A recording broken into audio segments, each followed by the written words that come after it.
Konene. So kuna vile on Sunday some news report ilitokea na story ilikuwa ni Ruto donate a Prado to a certain church, and ilikuwa ni Ruto gifts AIC Bishop Benjamin Kalanzo a brand new Land Cruiser Prado in Machakos County.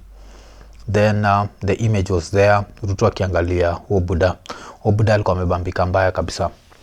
Alafu I remember nikiuliza like how rich is this guy, because how is he able to contribute such things? Like hii ni gari contribute on some random weekend, contribute gari ya like 24 million shillings. Alafu hii ni around the same time ametuambia na plan ku build church ya 1.2 billion shillings pale State House. Now hiyo story kaenda hivyo. Then on Monday niko tu pale kwa keja, niko eko nene kuzata nikiwa kejani mimi natemeka tu nikiwa eko nene. What happens? Naona certain Nini headline that had missed on Sunday, and the headline ilikuwa Speaker Moses Wetangula takes a ride on the newly unveiled Chevwaya Friends Church bus, which was donated by President Ruto to the Church Women Organization. I'm like, damn, this guy has a lot of money. This guy has a lot of money. So how does he make this money? Because one of the things nimekam kurealize ni do just accumulating money and accumulating wealth is like one of the hardest things to do.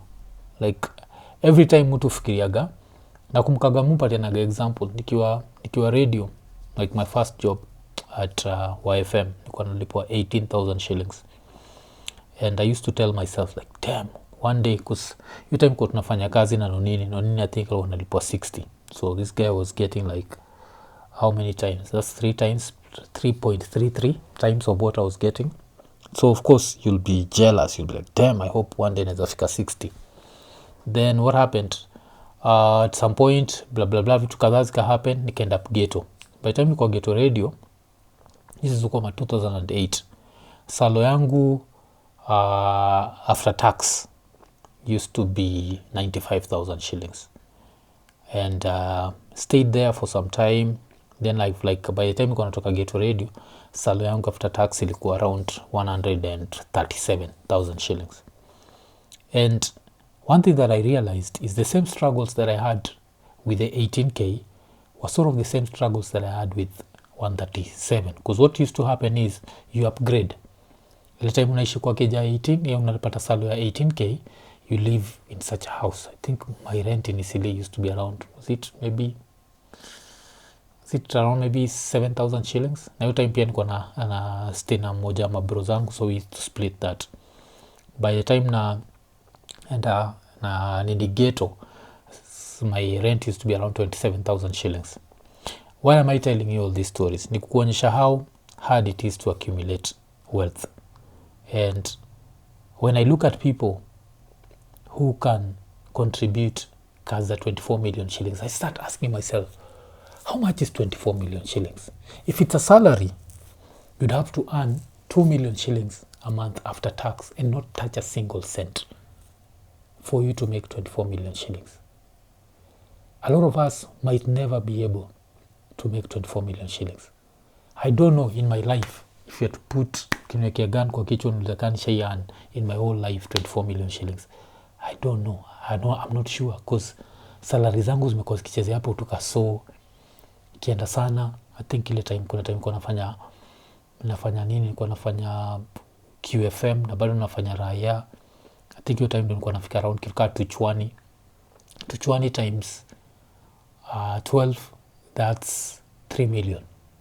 3 million, it would take me 8 years to reach 24 million. Like damn, that's how much 24 million is. So you have to keep asking yourself, where does this Samoei money come from? But then the answer is always there.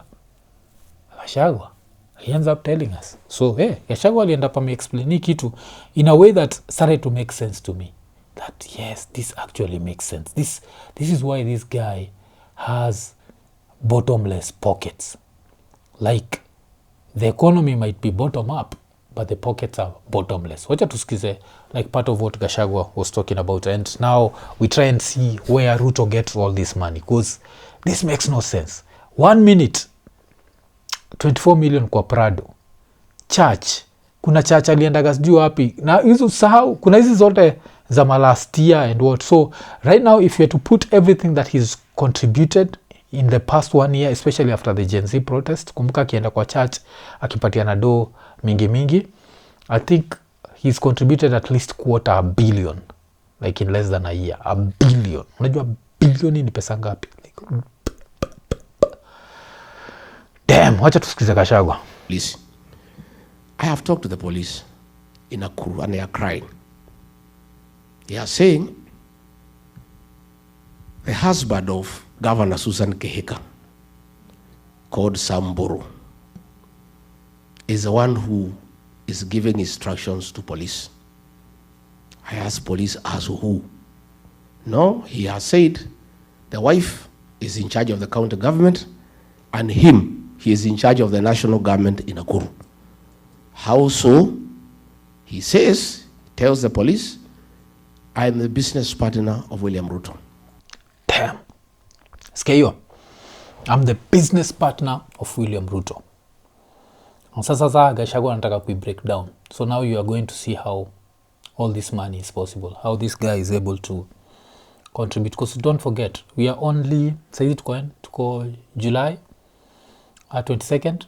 We still have like 5 months to go. Try and imagine how much money this guy is going to spend. Let's even put it at 20 million per week. If you put it at 20 million per week, damn, I made a mistake. Because if you put it at 20 million per week, how many weeks are left, man? Like by the end of this year, this guy will have donated close to $500 million. Where does this money come from? Ask yourself, where does this money come from? What is that to skize? Because I come from his kind heart. All the meters that are sold to Kenya Power, I am the one who imports them on behalf of William Ruto and shares profit with him. All the fertilizer that is bought in the country, I'm the one who imports and we share the profit. All the rice that is imported duty-free and sugar, I import on behalf of William Ruto. I'm the one who funds his politics and his life. So my word here in Nakuru is final. Damn. No wonder. Because like kuna vitu neza kata za ubuda but siwezi kata. Hakuna mtu yoyote. Like people work so hard for their money that even mtu atakagi hata kuna ile time utakagi hata kukaguza, unataka tu kabaki tu vile kako. Like unza kuwa nuko na 100k na msana kuomba 100 shillings ukatae kuzo utaki kale ka zero ka disrupt, unataka itu baki tu kama hiyo 100k. But try imagine a situation whereby someone on a random weekend apatia na Prado ya over 24 million, kusikumbuka taxes za Kenya vile ni ridiculous. Alafu on top of that anapatia na basi. Hii basi hata tukipush chini kabisa to 75 million. Now we are talking to close to 30 million on a random weekend. Where is this money coming from? This is not actual money from business people. Najua. And a few people who've interacted with rich people, I think one of the funniest things nishaisikiaga, nishapatia naga story kwa iko nini, but ilikuwa like a friend of mine kwa sama vile kuna siku ashaiendaga kukula pale chini ya International House. There's a restaurant there. I don't know what the name of the restaurant is, but the same restaurant Kirubi alikuwa anaendaga hapo. But vile aso aliendaga hapo, there was one person alikuwa ni mtu wa moto, mtu anapenda kuongea moto. So that guy kept making noise and Chris Kirubi was just there getting disgusted. At some point Chris akaenda akasema, akakuja akaambia watu wanyamaze. But ilikuwa ni tumjaka tulikuwa magonge, hakuna kitu, sitapiga story kwani pesa yake ni gold. Si pesa ni pesa. Kirubi marchiat. After Israel sema Kirubi marchiat, the next thing ilikuja ni zilikuja kutolewa na security. Ziko hapo mpaka zinajitetea. Mshaikuwa embarrassed mpaka mnaanza kujitetea nyinyi wenyewe mko hatujalipa bill, but hatujalipa bill. Iko like Kirubi amesema amelipa bill yenu. The only thing Kirubi amesema ni nyinyi mwende place inaitwa Kajitombe. Zilirushwa huko nje mpaka zika, I think umsa kwa sababu ilikuwa ni madharau mpaka waliachwa wale wako na bia watoke na bottles zao, wale wako na kiwhisky watoke. That's how much Kirubi just wanted his peace of mind. Eko nene. So nimeinterrupt show kukupatia some good news. Are you in the UK? Are you in Canada? Are you in Europe? You know what? Good news. Lemfi imefika jo. So ukiwa masaiza US, ukiwa UK, ukiwa Canada, ukiwa Europe, bado unzabaki umetuma pesa through Lemfi. No sahau, Lemfi kupatiaga the best exchange rates, na pia ile story ya $20 cashback on your first transaction, ile kwa equivalent to $100, hiyo bado iko. So unangoja nini jo? Usahau tumia promo code ikonene. Yes? Alafu pia kitu moja na nibamba saizi juu ya Lemfi ni the fact that si lazima ubaki umeseti do kwa your mobile wallet, uzabaki umetransfer do direct from your debit card ikikuja. Alafu the exchanges themselves zinakuwaga instant. Alafu saizi pia kitu mushina nikiambia wasi wako US, jua still unzalipa bills za maparo ka uko maju. Unzalipa aje? Cause till numbers na pay bills pia ziko supported na Lemfi. So nangoja nini? Baki umeinstall Lemfi. Yes? Na umesikia vile nimesema US, UK, Canada, Europe. Chukueni Lemfi, chap chap. Kauko Dubai, masaiza UAE, Lemfi ina come soon. Alafu msisahau jo kutumia promo code ikonene. Unangoja nini? Lemfi, international payments for everyone. Let's go back to the show. But try and imagine this was a billionaire. Maybe the bill was like maybe 30k, which is nothing to him. The same Kirubi niko sure people who interacted with him, hata vile ukichekile will yake, izema millions ama billions aliachia familia yake. How much did he ever contribute on a random Sunday to random churches and random what? Does that make him less of a Christian? He was as Christian as this guy, but this guy has too much money. But if you hear that he's supplying every meter, supplying every fertilizer, supplying every grain of rice, ikikam to construction, tushasikiaga hizo story. It explains this money, because this money is ridiculous. Ile time ana contribute hivi, amevaa jacket ya 7 million shillings. Like, damn, if I could just get 7 million shillings right now, somewhere jo. Hiyo 7 million ukinipatia nichukue nayo hata gari gani, hata kaita niletea shida maintenance, naweza chukua nayo nini? G-Wagon jo, nikuwe nikitesa hapo, ni podcaster marichia. Okay, sir, let's go back to his speech. I'm just trying to show you how much money this guy has. It's ridiculous money. But it's also not ridiculous money, because don't forget, this money comes from inflated budgets. And the inflated budgets end up hurting the taxpayer. So it does not come from outer space. This is kama ile story za SHA, where SHA spent 13 billion, but the bill is 104 billion. So kuna 91 billion. Majuzi kulikuwa na story gani tena? Ile baki nimecheki. Kuna something else nilicheki majuzi that was also, watu walikuwa wanasema it's a crime, another crime has happened. That's how many, even keeping track of these crimes ni hard. But wacha tuendelee na Gachagua. And if you don't do it, you will be on transfer tomorrow. So the police went there. They are so shaken, yet they know it is illegal to stop the meeting. So wakiwa hapo wakamwambia Medho, si tuko tu kazi, wacha tujifanya tunatupatia gas kidogo, lakini tutatupa different direction, kwa sababu hata okay, I think stories za dozi shaishi hapo. But so hapo alikuwa na explain kwa nini meeting ya DCP ilibaki imekaziwa ku happen. But I don't know kama umecheki like what I'm talking about. This person has so much money that he can't even relate to our problems. Do you know, like when it reaches a level where unaweza vaa 7 million kwa mgongo yako, unaweza vaa shati, yeah, like your cheapest shirt is like 500,000 shillings. Do you know how rich you are? Like 500,000 shillings. Like, damn, how ridiculous is that?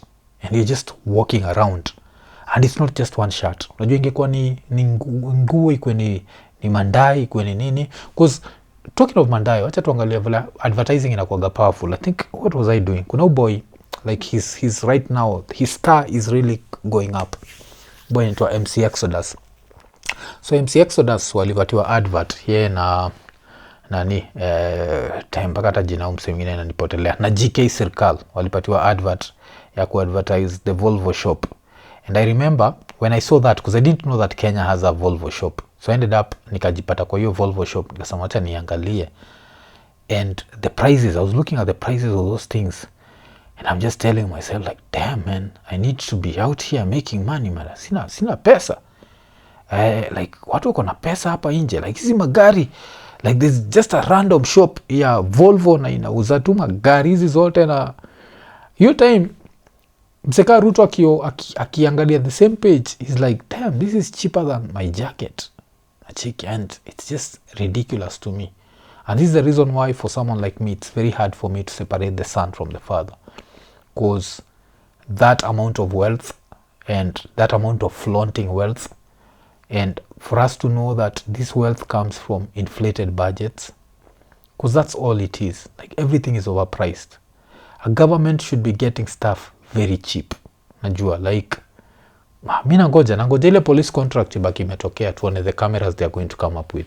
So you look at JKIA has like hizo ukionga hizo cameras za JKIA. I think hata talking of JKIA, kuna something Eric Njiru alisema. So hii inafaa kuwa tu lesson kwa wase wanasema kwa like mwaf. Cause mi kama mwaf enjoy yagwa vitu mbili. Kuna watu semaga sijui kitu yote juu ya states na nabonga mavi. Alafu kuna wase usemaga musifuge states sana. So huyu boy anaitwa Eric Njiru alikuwa na land kutoka states on when was it? This was on Sunday night. Yes, Sunday night. And he ended up tweeting something paka msea kabaki ameni tag because I said the exact same thing. And it's really, really, really sad that inakuaga hivyo. So he'd written something about dust. Aliandika, this country is too dusty for someone who's come from America. Alafu kuna boy akabaki amenitaga akasema, Mwafrika vitu wewe usema na potholes from JKIA. That's the first thing that happens. Like ukiland unakuaga zile za cause we love our country. Unajua wasushinda kwa nini tunasema hizi vitu? We love our country. Tunapenda hii nchi and we'd want better for it. And the fact that ukitoka majuu, the first thing that inakuhit ni first of all kuna potholes, alafu next barabara ni chafu. Alafu nasema hatuwezi nini like hata clean barabara zetu.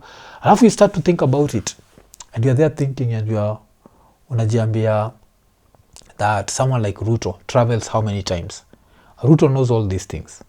He knows and he can change these things in an instant. But he'd rather have that expensive jacket. One mwenye nataka kuniambia hivi.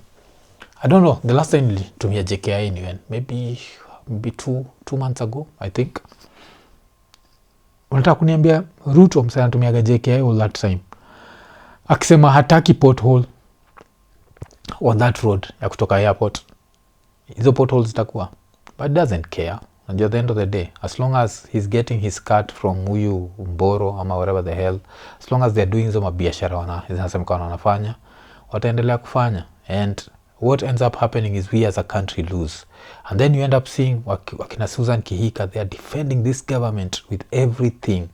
And you think they're defending it because this guy is doing something right. The same thing, ukiangalia buda kama akina Upio Wandai, akina Mbadi, pina vile wana protecting gawa, it's because they're benefiting. Inasemekanaga this guy makes you reach beyond your wildest dreams. That's the thing that he does. But one day I hope that ye mwenye ataamka na feel like I have enough money. Now it's time to work for the people.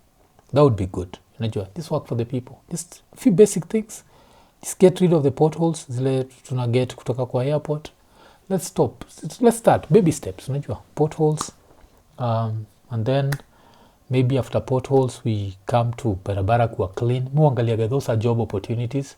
How can we do that? Either to pave easy place soil zinatoka, but tubaki tumeplant something just to keep the roads black so that people's cars can be people's cars. Naonaga magari za watu hapa ni chafu, but at least nicheki kuna boy flani, a big shout out to boy jo, kuna boy flani nicheki nini Twitter yake hazi ilikuwa ni Instagram. So this guy what he does ni you detail mandai za watu. Boy anaitwa nani, just I think nilimfollow, but damn, you chapa tu detail ya mandai za watu, yani anazisafisha mandai zinabaki pale zikiwa safi. Okay, naka siku nini ni Urban X detail. Damn, uboy anajua kila anafanya jo. Anachapa mandai clean, yani mpaka siku moja nilikuwa najiambia pale, siku moja watu wakiona iko nini mpaka wafanye vile ule mwingine alikuwa na drive S550 mimi niko nikiendesha S150 mimi S050 kuna S050 okay hiyo kulikuwa na video boy jo aki detail hii ni kindai kigani hapa jo indai ya green I think ni Bentley money whatever jo yes I think ni Bentley yes damn man but uboy anajua like this is how this is now I call this is entrepreneurship boy anajua that hapa Kenya mandai huoshwa na sabuni ya toyo unajua sabuni ya kipande akaamua that him is going to do something different hii ndai by the time anamaliza nayo ina shine jo because one of the things mso notice pia kiwa majuu ni vile magari ushine hivi jo chiki vile gari ina shine jo damn afichiki yo green damn William Ruto yani gari kama hiyo unaweza nunua tu hivi tu na ulale tu bila mimi nikinunua hii inamaanisha family the whole family tuko in debt for 3 generations damn but boy na respect them to have come up with such an idea it's just crazy man like and the amount of detail man like gari na baki pale ikishine kabisa this dude knows what he's doing man like damn and yeah so a big shout out to boy wa Urban X Detail and yeah crazy idea man like this was good to just show people that cars can be cleaner history ya hizi car wash mob za hapa Kenya I know we have to support because of joblessness and what but vitu ufanyaga gari au haribu gari jo pelekanga gari pale ile rangi na inapoteza ile inaitangwa ni luster yes kale ka shining kale okay kwa nini jo kajua kana itandika hivi na reflect yes wakiuko juu yuko like hey sasa shida ni Yesu akifunika macho hivi bado light inapita mbona iko nene